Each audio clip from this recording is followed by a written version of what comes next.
A person travels along a straight road for the first half time with velocity v1 and the second half time with velocity v2. एक आदमी straight line में travel कर रहा है, आधा रास्ता यानी फर्स्ट हाफ में वो वेलोसिटी v1 से और अदर हाफ में वो वेलोसिटी v2 से मूव करता है। Then the mean velocity v is given by, उसकी एवरेज यानी कि मीन वेलोसिटी क्या होगी, v1 प्लस v2/2, या एक ये ऑप्शन है v1 v2 का स्क्वायर रूट है, या v is equal to square root v2/v1। तो ये चार ऑप्शंस हैं, हमने बताना है कि उस आदमी की एवरेज वेलोसिटी क्या होगी। तो बहुत सिंपल और बहुत आसान सा ये केस है।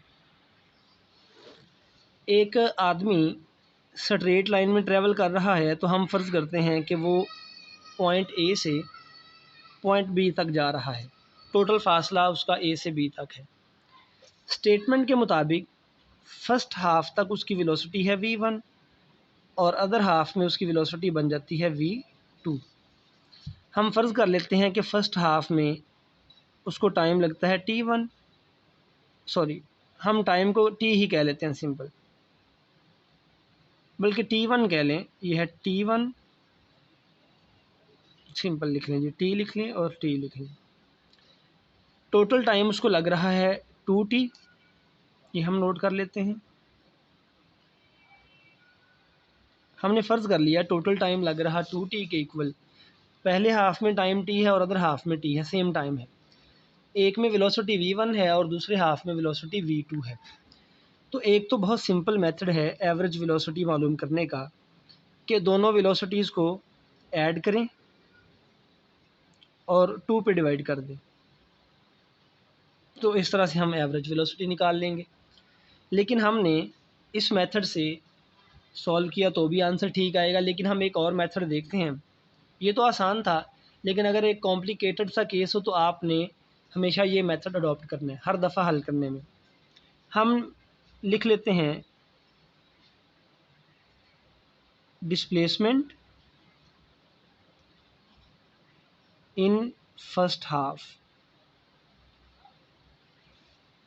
पहले हाफ में कितना डिस्प्लेसमेंट ट्रेवल हुआ, that is d1 is equal to, जैसे हमारे पास ये इक्वेशन है डिस्टेंस के लिए, s is equal to vt।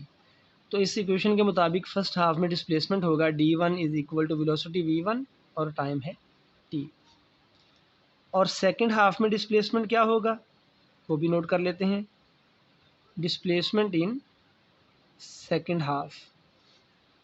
तो d2 is equal to v2t, velocity into time से हम डिस्प्लेसमेंट निकाल लेते हैं। तो ये हमने फर्स्ट हाफ और सेकंड हाफ का डिस्प्लेसमेंट निकाला, तो हम टोटल डिस्प्लेसमेंट निकाल लेते हैं। टोटल डिस्प्लेसमेंट d होगा d1 plus d2, that is v1t plus v2t। दोनों में से t कॉमन आ जाएगा तो ये बनेगा v1 plus v2 into T. ये टोटल डिस्प्लेसमेंट है। और टोटल टाइम कितना लगा उसको ट्रैवल करने में, पहले हाफ में t है तो अदर हाफ में t, टोटल टाइम हुआ 2t। So total time is equal to 2t। तो अब हमने क्योंकि उसकी एवरेज वेलोसिटी निकालनी है, तो एवरेज वेलोसिटी निकालने के लिए हम टोटल डिस्प्लेसमेंट को टोटल टाइम पे डिवाइड कर देंगे। टोटल डिस्प्लेसमेंट ट्रैवल हुआ है v1 plus v2 into T और टोटल टाइम है 2t, ये t से कट जाएगा तो आंसर आएगा v1 प्लस v2/2। तो इस तरह हमने एवरेज वेलोसिटी निकालनी है पहले टोटल डिस्प्लेसमेंट कैलकुलेट करके। एक ये डायरेक्ट मेथड है, सिंपली वेलोसिटीज़ को ऐड करें 2 पे डिवाइड कर दें।